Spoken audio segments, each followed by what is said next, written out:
दोस्तों ABC coaching YouTube channel में आप सभी का स्वागत है। आप लोग कैसे हैं? आशा करता हूं कि स्वस्थ और मस्त होंगे और अपने बोर्ड परीक्षा की तैयारी ज़बरदस्त तरीके से कर रहे होंगे। बच्चों यह वीडियो आप सभी के लिए बहुत इंपॉर्टेंट होने वाला है, क्योंकि इस वीडियो में हम देखेंगे क्लास 12 के सब्जेक्ट फिजिक्स यानी कि भौतिकी के most important VBI objective question जो कि आपकी बोर्ड परीक्षा में पूछे जा सकते हैं। बोर्ड परीक्षा के लिए बहुत ही इंपॉर्टेंट है, तो सभी छात्र अंत तक बने रहिएगा। और बच्चों इस वीडियो में बताए गए सभी क्वेश्चन व आंसर को एग्जाम से पहले अच्छे से नोट कर लीजिए। इसको आप लोग अच्छे से रिवीजन कर लेना है और हो सके तो इसको आप लोग अच्छे से जो है रट लीजिएगा। देखिए बच्चों, इस बार जो है आपकी जो बोर्ड की परीक्षा होने वाली है वो ऑब्जेक्टिव और सब्जेक्टिव दोनों होने वाले हैं। ऑब्जेक्टिव में दोस्तों आपका 35 अंक का जो है एग्जाम्स होगा और सब्जेक्टिव में भी आपका 35 अंक का एग्जाम्स होने वाला है। इस प्रकार से दोस्तों आपका 70 अंक का जो है आपकी परीक्षा होगी। और दोस्तों 30 अंक जो है स्कूल व कॉलेज के तरफ से जो है आपका इंटरनल असेसमेंट और प्रैक्टिकल के आधार पर जो है आप लोगों को अंक दिए जाएंगे। इस प्रकार से आप लोगों का पैटर्न रहने वाला है। और बच्चों अगर मान के चलिए आपका कोई सब्जेक्ट जो है आपका नॉन प्रैक्टिकल है, ठीक है, कोई सब्जेक्ट जो है आपका नॉन प्रैक्टिकल है, तो अब जो है उसमें आपका ऑब्जेक्टिव जो है 40 अंक का होगा और सब्जेक्टिव 40 अंक का होगा। इस प्रकार से दोस्तों 80 अंकों का आपका एग्जाम्स होगा और 20 अंक जो है आपका प्रैक्टिकल के आधार पर यानी कि इंटरनल असेसमेंट के आधार पर आपको जो है दिया जाएगा। इस प्रकार से आप लोगों को यहाँ पे ध्यान में रखना है। इसको इसी आधार पर आपको जो है तैयारी भी करनी है, ठीक है। चलिए बच्चों आगे बढ़ते हैं, इसके कुछ निर्देश को भी देख लेते हैं। तो देखिए यहाँ पे सबसे पहला दिया गया है कि सभी प्रश्न के उत्तर देना जो है आप लोगों के लिए अनिवार्य है। कुल प्रश्नों की संख्या 35 रहने वाला है। प्रत्येक प्रश्न जो है 1 अंक का होगा और प्रत्येक प्रश्न में जो है आपको 4-4 विकल्प विधि दिए जाएंगे। जैसे कि बच्चों मैंने आपको पहले भी बताया था कि आपका जो एग्जाम्स होगा और मार्कशीट पर आपका ऑब्जेक्टिव वाला एग्जाम्स होगा जिसमें कि सभी प्रश्नों में जो है 4-4 विकल्प दिए जाएंगे। जो विकल्प आपका सही होगा उसको आप लोगों को, जैसे मान लीजिए ये वाला विकल्प मेरा सही है तो इसको हमको क्या करना है कि पूरी तरह से जो है एकदम गोले को जो है अच्छे से काला करना है। इसी प्रकार से आपको गोले को अच्छे से काला करके ही आपको वहाँ पे ओमवार पर जो है उत्तर देना है, ठीक है। और दोस्तों अगर कोई भी बाय मिस्टेक से जो है गलत उत्तर आप दे देते हैं तो उसमें आपका अंक नहीं कटने वाला है। इसको आप लोगों को ध्यान में रखना है। तो बच्चों आगे बढ़ने से पहले आप सभी से रिक्वेस्ट है, चैनल पर नए हैं तो चैनल को सब्सक्राइब करने के साथ बेल आइकन को भी प्रेस कर लीजिए, क्योंकि दोस्तों अब जो है आपकी तैयारी काफी जबरदस्त होने वाली है। इस बार भी आपको जो है बोर्ड की परीक्षा में 400 से अधिक अंक आप लोगों को हासिल करना है। जो आप लोगों ने टारगेट रखा है उस टारगेट को हर हाल में पूरा करना है। बोर्ड एग्जाम से पहले जो है आपको जो है 100% जो है तैयारी कंप्लीट होनी चाहिए और 100% की तैयारी जो है हम आप लोगों को करवाने वाले हैं। इसलिए दोस्तों चैनल पर नए चैनल को सब्सक्राइब कर लेना और वीडियो को लाइक करने के साथ अपने सभी दोस्तों के साथ भी शेयर जरूर करते जाएंगे। तो चलिए बच्चों क्वेश्चन की ओर चलते हैं। तो देखिए बच्चों सबसे पहला सवाल जो दिया गया है कि एक कूलाम आवेश के लिए इलेक्ट्रॉनों की संख्या होती है। तो बच्चों मैंने पहले भी आप लोगों को बताया था कि एक कूलाम आवेश के लिए, ध्यान रखेंगे, एक कूलाम आवेश के लिए जो है इलेक्ट्रॉनों की संख्या कितनी होती है? 6.25 गुना 10⁻18, जो कि ऑप्शन नंबर 1 जो है सही आंसर होगा, ठीक है। ऑप्शन ए जो है इसका राइट व सटीक आंसर होगा। इसको आप लोग कॉपी में नोट करते जाएंगे और एग्जाम से पहले इसको आप लोगों को अच्छे से रट लेना है। रिवीजन हर हाल में आपको कर लेनी है, ठीक है। चलिए अब आगे दूसरा क्वेश्चन देखते हैं। देखिए दूसरा क्वेश्चन जो दिया गया है ये बहुत बार एग्जाम में क्वेश्चन पूछा गया है, रिपीटेड सवाल है। इसको आप लोगों को हर हाल में जो है पढ़ना है और इससे रिलेटेड 2-3 गो सवाल आपको और भी देखने को मिलने वाला है और इसी से रिलेटेड आपके एग्जाम में पूछे भी जाते हैं, ठीक है। तो ध्यान में रखेंगे बच्चों। तो यहाँ पे देखिए सवाल दिया गया है कि +1 म्यू कूलाम और +5 म्यू कूलाम 2 आवेश है, उन पर कार्य करने वाली बलों का अनुपात होगा। तो अनुपात क्या होगा? 1:1 होगा। आप इसको अच्छे से याद रखेंगे। इसका जो है ऑप्शन बी जो है सटीक व सही आंसर होगा। इसको आप लोग नोट कर लीजिए। अगला सवाल तीसरा नंबर दिया गया है कि क्षमता सी के कितने संधारित्र श्रृंखला क्रम में जोड़े जाते हैं तब समतुल्य संधारित्र होती है। तो तब जो है समतुल्य संधारित्र क्या होती है? C/3 होता है, क्योंकि यहाँ पे क्या पूछा गया है? समतुल्य संधारित्र पूछा गया है और 3 संधारित्र है तो 3 संधारित्र क्या हो जाएगा? C/3 हो जाएगा। तो C/3 कहाँ है? तो देखिए C/3 जो है ऑप्शन नंबर सी में दिया है, यही आपका आंसर हो जाएगा, ठीक है। अगर यहाँ पे 2 संधारित्र पूछा जाए ना तो आपको क्या करना है? तो यहाँ पे C/2 हो जाएगा। अगर 2 रहेगा तब C/2, इसको आप लोग याद रखेगा। अगर 3 संधारित्र श्रृंखला कहेगा तो यहाँ पे 4 कहेगा तो C/4 आपको देना है। इसको आप लोग याद रखिएगा। जितनी संधारित्र श्रृंखला क्रम में बढ़ाए जाएंगे उतना जो है बटे में आपको अंक बढ़ाते जाना है, ठीक है। इसको आप लोग अच्छे से याद रखिएगा। तो यहाँ पे 3 संधारित्र कहा गया है, 3 संधारित्र श्रृंखला क्रम में जोड़े जाते हैं, तो इसलिए इसका आंसर हो जाएगा C/3। ऑप्शन नंबर जो है सी जो है एकदम सटीक में सही आंसर होगा। इसको आप लोग अच्छे से याद रखेंगे, C/3 या C/3। ठीक है, चलिए अगला सवाल देखिए दोस्तों, यहाँ पे बहुत इंपॉर्टेंट सवाल पूछा गया है। ये पिछले बार भी बोर्ड की परीक्षा में पूछे गए हैं, इसको आप लोग नोट कर लीजिएगा। देखिए यहाँ पे सवाल दिया गया है कि यदि एक खोखले गोलाकार चालक को जो है धनात्मक रूप से आवेशित किया जाता है तो उस के अंदर विद्युत विभव होगा। तो विद्युत विभव क्या होगा बच्चों? तो ये देखिए यहाँ पे क्या कह रहा है, धनात्मक रूप से आवेशित किया जाता है, तो धनात्मक क्या होगा? ये धनात्मक होगा। और यहाँ पे कहता है इसमें खोखले गोलाकार, तो खोखले गोलाकार में विद्युत विभव जो होगा ना वो गैर समान होगा, यानी कि क्या होगा, आगे पीछे हो सकता है, गैर समान मान लीजिए। ठीक है, तो ये समान रूप से नहीं होगा, तो इसका आंसर क्या हो जाएगा बच्चों? ऑप्शन नंबर जो है इसका सी जो है सही वहां सटीक आंसर होगा, धनात्मक और गैर समान होगा। ठीक है, इसको आप लोग नोट कर लीजिए, इसको आप लोग हर हाल में जो है रट लेना है, एकदम तैयार, इसको अच्छे से आप लोग कर लीजिएगा। चलिए अगला सवाल 5वां नंबर की ओर। तो देखिए 5वां नंबर सवाल दिया गया है कि कंडक्टर के लिए जो है भी जो है वो क्या है? भी क्या है? एक विभवांतर है, और आई जो है धारा यानी कि वोल्ट, और यहाँ पे धारा जो है ग्राफ भी अक्ष के साथ एक कोण बनाता है। यहाँ भी वोल्टेज को दर्शाता है। देखिए V जो है वोल्टेज को दर्शाता है और I जो है विद्युत धारा को दर्शाती है। कंडक्टर का प्रतिरोध इस प्रकार दिया जाता है। तो देखिए कंडक्टर का जो प्रतिरोध है, ठीक है, प्रतिरोध यानी कि R जो है वो किस प्रकार से दर्शाएगा बच्चों? मैंने इस पर जो है कई बार आपको वह बताया हुआ है कि यह जो है ना, यह जो है किस प्रकार दर्शाएगा, इसको आप लोग अच्छे से समझना है। देखिए यह वाला जो है यहाँ पे एक ग्राफ के अनुरूप समझिएगा, इसमें हमको प्रतिरोध ज्ञात करना है ना। तो देखिए प्रतिरोध ज्ञात करने के लिए क्या होगा, यह जो कौन दर्शाएगा ना, तो यह वाला कौन दर्शाएगा। ठीक है, तो यह कौन दर्शाएगा, तो इसको और इसको दर्शाएगा। तो यहाँ पे देखिए ये क्या होता है, P/B किस में आता है? tan थीटा में। तो tan थीटा कहाँ है? तो यहाँ पे है। तो ऑप्शन नंबर सी जो है इसका सही व सटीक आंसर होगा। इसको आप लोग रिवीजन कर लीजिएगा, इसको नोट कीजिएगा, क्योंकि यह एग्जाम में हर हाल में पूछे जाएंगे। ठीक है, चलिए अगला सवाल की ओर चलते दोस्तों। यहाँ पे 6वां नंबर सवाल दिया गया है कि समीकरण सिग्मा E बराबर सिग्मा IR किस नियम पर लागू होता है? तो देखिए किस नियम पर लागू होता है यह पूछा गया है। तो बच्चों इसका आंसर आएगा किरचॉफ का जंक्शन नियम पर जो है लागू होता है। तो ऑप्शन बी इसका सही व सटीक आंसर होगा। चलिए अगला सवाल, नेक्स्ट क्वेश्चन दिया गया है कि एक पोटेशियोमीटर, ठीक है, पोटेशियोमीटर की संतुलन लंबाई जो है 120 सेंटीमीटर है।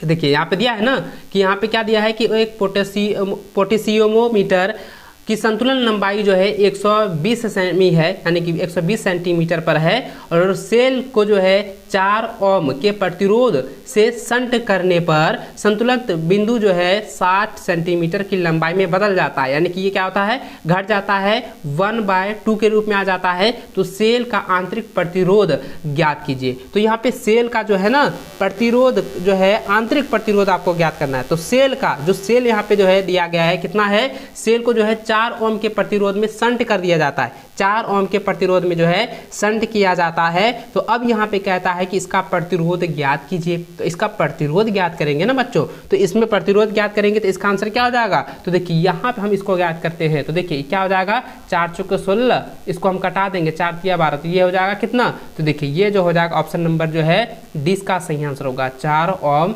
ms। ठीक है, ये ऑप्शन नंबर डी जो है इसका सही व सटीक आंसर होगा। चलिए अगला सवाल जो है 8वां नंबर दिया गया है कि उस स्थिति की पहचान कीजिए जिसके अंतर्गत एक समान चुंबकीय क्षेत्र के माध्यम से चलने वाले आवेश पर जो है कार्य करने वाला बल अधिकतम है। तो इसका आंसर आएगा 90 डिग्री। ठीक है, इसको आप लोग नोट कर लीजिए, ये एग्जाम में पूछे जाएंगे, हर हाल में पूछे जाएंगे, इसको आप लोग तैयार कर लीजिएगा। अगला प्रश्न की ओर चलते हैं। 9 नंबर सवाल दिया गया है, कहता है कि 400 सेंटीमीटर स्क्वायर क्षेत्रफल वाले 70 मोड़ वाले कुंडल, ठीक है, कुंडल पर कौन सा टोक कार्य करता है जिसमें 20 एम्पियर की धारा समकोण पर जो है 0.2 t के एक समान चुंबकीय क्षेत्र तक होती है। तो देखिए बच्चों, इसका एक फॉर्मूला होता है और इसका फॉर्मूला किन किन बच्चों को याद है आप मुझे जो है कमेंट बॉक्स में जो है, ठीक है, आप लोग जो है कमेंट बॉक्स में आप लोग जो है कमेंट करके बताएंगे, क्योंकि इसके बारे में मैंने आपको पहले भी बताया हुआ है और इसका पूरी तरह से आपका थ्योरम भी अच्छे से समझाया था। तो बच्चों, इसका आंसर आप लोग खुद बताइएगा, क्योंकि मैंने आपको बहुत बार बताया है, क्योंकि यहाँ पे क्या दिया है 400 सेंटीमीटर स्क्वायर है और यहाँ पे 20 एम्पियर की धारा है। तो 20 एम्पियर की धारा, तो यहाँ पे डायरेक्ट आंसर हो जाएगा, क्योंकि आप लोगों को मैंने पहले बताया था कि ये क्या 56 नैनोमीटर होगा, न्यूटन मीटर कह सकते हैं। क्या होगा? 56 न्यूटन मीटर। तो ऑप्शन नंबर क्या हो जाएगा? डी जो है इसका सही व सटीक आंसर होगा। इसका समान चुंबकीय क्षेत्र जो होगी वो 56 न्यूटन मीटर होगा। ऑप्शन डी इसका सही व सटीक आंसर होगा।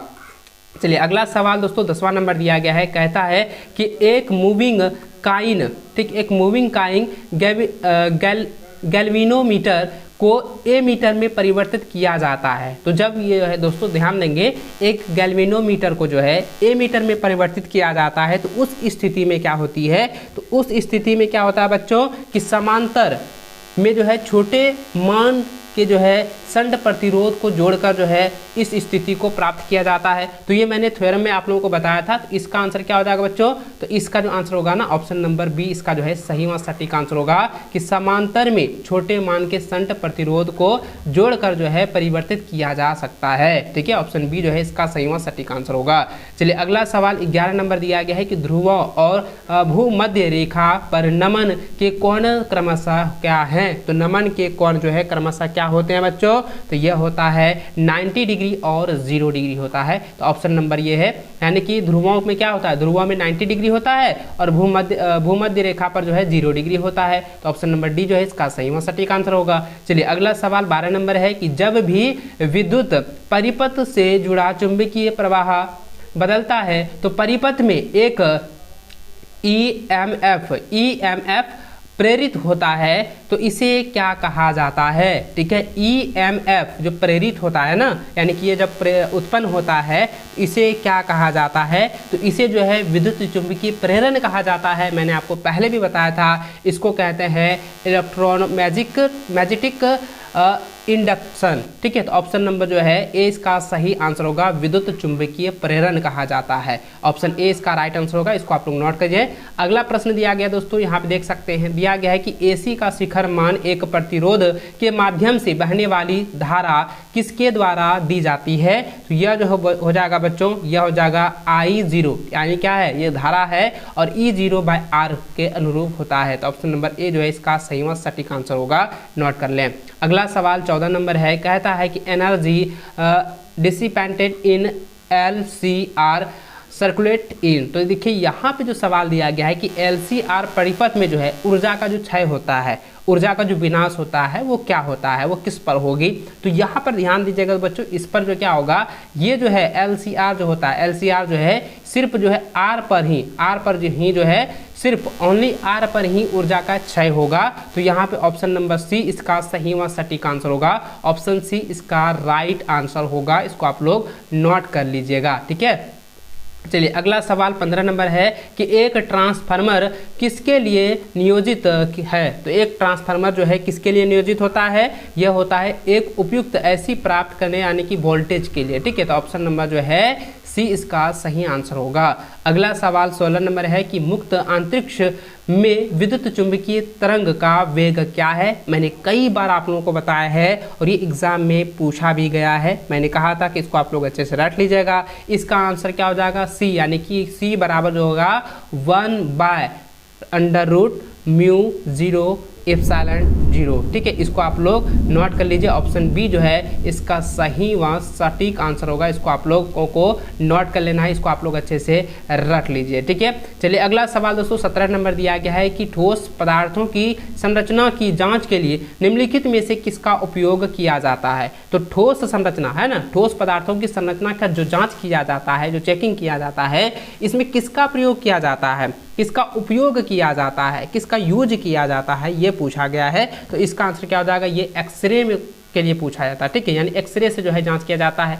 ठोस पदार्थ में आप मान सकते हैं कि आपकी जो है हड्डी ऐसे जो है टूट गई है, ठीक है, तो हड्डी टूटने पर जो है एक्सरे से ही पता चलता है ना कि यहाँ पे जो है हड्डी जो है ब्रेक हो गया है, तो यहाँ पे एक्सरे का जो है उपयोग किया जाता है। तो इसको आप लोग अच्छे से याद रखिएगा। और दोस्तों यहाँ पे ना एक ऐसा भी सवाल पूछा जाता है कि किसी भी ठोस पदार्थों की संरचना की जांच के लिए किस युक्ति का प्रयोग किया जाता है, किस यंत्र का प्रयोग किया जाता है, आपको याद रखना है। उसका भी आंसर क्या हो जाएगा, एक्सरे होगा। तो ऑप्शन सी जो है इसका सही और सटीक आंसर होगा।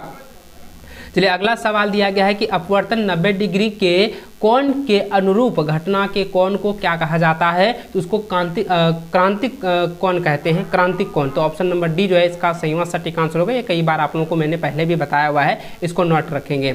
अगला सवाल दोस्तों यहाँ पे 19 नंबर दिया गया कि लेंस सूत्र द्वारा दिया जाता है। तो लेंस सूत्र क्या होता है, मैंने आपको पहले भी बताया था, 10th में ही मैंने आपको कहा था कि लेंस सूत्र जो है ना हर हाल में आप लोगों को याद रखना है। 11th में भी मैंने बताया है, 12 में मैंने आपको बार बार बोल रहा था कि सर जो है आप लोगों को ना लेंस का सूत्र और दर्पण का सूत्र, इसको दोनों को ना याद रखिएगा, क्योंकि बार बार ना ये एग्जाम में कंफ्यूजन के लिए आप लोगों को दिया जाता है और ये बार बार पूछता भी है। क्योंकि दोस्तों कई सारे बच्चे क्या होता है कि लेंस तो मैट्रिक में पढ़े थे, इंटर जो है सेकेंड ईयर मतलब 12 में नहीं पूछेगा, तो नहीं 12 में भी पूछता है। इसलिए आप लोगों को याद रखना है कि लेंस सूत्र जो होता है उसका फॉर्मूला क्या होता है। तो मैंने आपको बताया था ना कि दर्पण में क्या होता है, दर्पण में जो है प्लस होता है और लेंस में माइनस होता है। इसलिए दोस्तों इसका जो आंसर क्या होगा आप मुझे कमेंट करके बताएंगे। भरसक मैं आपको इसका आंसर बता देता हूँ। तो इसका आंसर क्या होता है, 1/f बराबर 1/v माइनस 1/u, ठीक है। तो ऑप्शन नंबर जो है 20 का सही और सटीक आंसर होगा। चलिए अगला सवाल 20 नंबर दिया गया है कि यदि फोकल लंबाई f1 f2 के संपर्क में पतले लेंस की कोई संख्या है, फिर उनके संयोजन की समतुल्य फोकल लंबाई किसके द्वारा दी गई है। तो किसके द्वारा दी गई है, तो बहुत इजी सवाल है दोस्तों। इसमें क्या होगा कि सभी में जो है प्लस प्लस जुड़ेगा, प्लस प्लस जो है जुड़ते जाएगा। तो ये इसका आंसर क्या हो जाएगा, ऑप्शन नंबर ए हो जाएगा। 1/f बराबर जो है 1/f1 plus 1/f2 plus 1/f3, इस तरह से जितना भी रहेगा ना, जैसे कि f1 f2 f3 इस तरह के जितना भी रहेगा उसमें आपको यहाँ पे जोड़ते जाना है। इसलिए दोस्तों इसका आंसर ऑप्शन नंबर ए जो है इसका सही और सटीक आंसर होगा।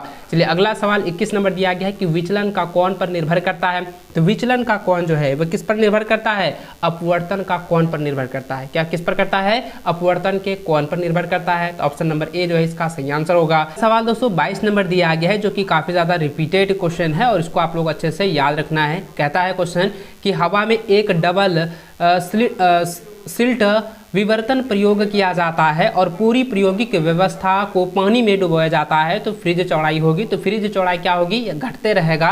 तो इसका आंसर क्या होगा दोस्तों, ऑप्शन नंबर 20 का सही आंसर होगा, घटता है, ठीक है। इसको आप लोग अच्छे से नोट रखेंगे, अच्छे से इसको याद रख लीजिएगा। अगला सवाल दोस्तों 23 नंबर दिया गया है कि अनंत पर स्थित स्रोत के कारण तरंग का तरंगार्ग कैसा होगा। तो तरंगार्ग जो होगा वो क्या होगा, समतल होगा। तो ऑप्शन नंबर सी इसका सही आंसर होगा।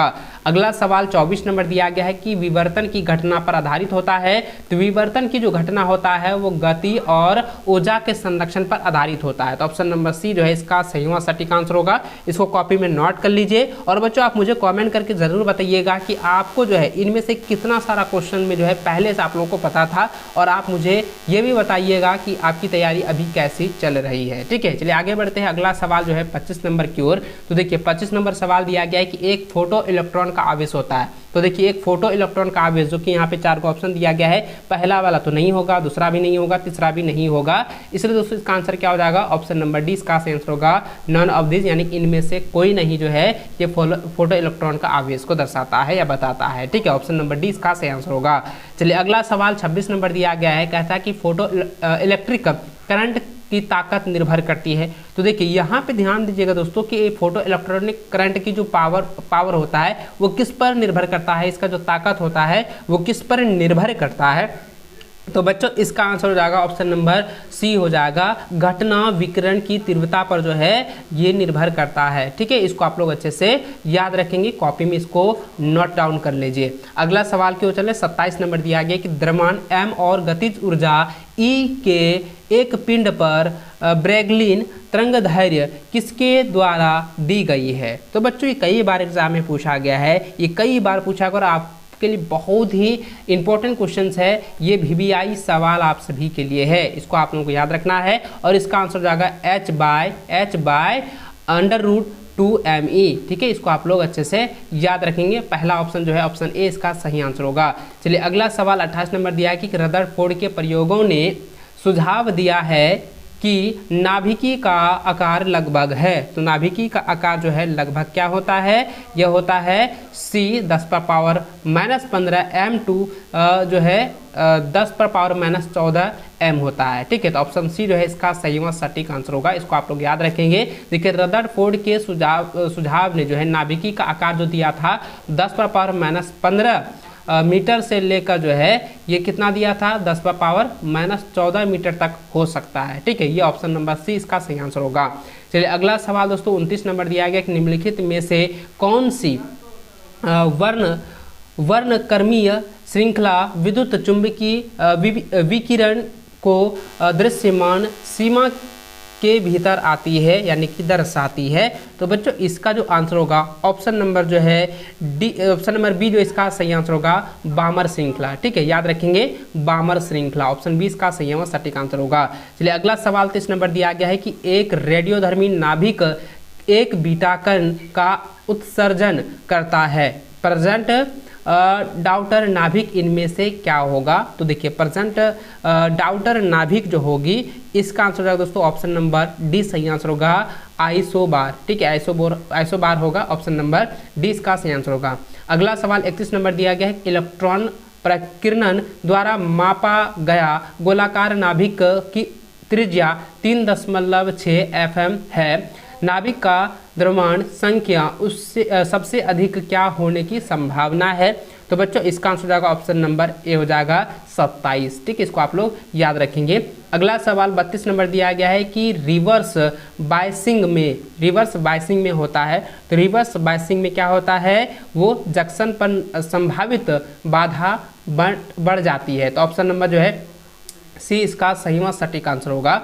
अगला सवाल 33 नंबर दिया गया है कि पी टाइप सिलिकॉन अर्धचालक प्राप्त करने के लिए हमें शुद्ध सिलिकॉन के साथ डोप करने की आवश्यकता होती है। तो कौन सा शुद्ध सिलिकॉन, तो यहाँ पे ये सवाल पूछा गया है। तो इसका आंसर क्या हो जाएगा, ये हो जाएगा एल्यूमिनियम। ठीक है, ऑप्शन नंबर ए जो है इसका सही व सटीक आंसर होगा। अगला सवाल दोस्तों 34 नंबर दिया गया कि अर्धचालक में जो चालन के लिए जिम्मेदार है। तो अर्धचालक में जो है जो चालन के लिए जिम्मेदार होता है वह कौन है। तो बच्चों इसका आंसर होगा ऑप्शन नंबर बी इलेक्ट्रॉन और छिद्र दोनों। ठीक है, ऑप्शन नंबर जो है बी इसका सही आंसर होगा। अगला सवाल दोस्तों और फिजिक्स का जो है ये लास्ट सवाल है। यहाँ पे सवाल पूछा गया है कि पूर्ण तरंग रेक्टिफायर में इनपुट सभी करंट में एक आवृत्ति भी होती है। धारा की आउटपुट आवृत्ति क्या है। तो धारा की आउटपुट आवृत्ति जो होगी V/2 ये नहीं होगा, भी ये भी नहीं होगा, 2 भी ये नहीं होगा।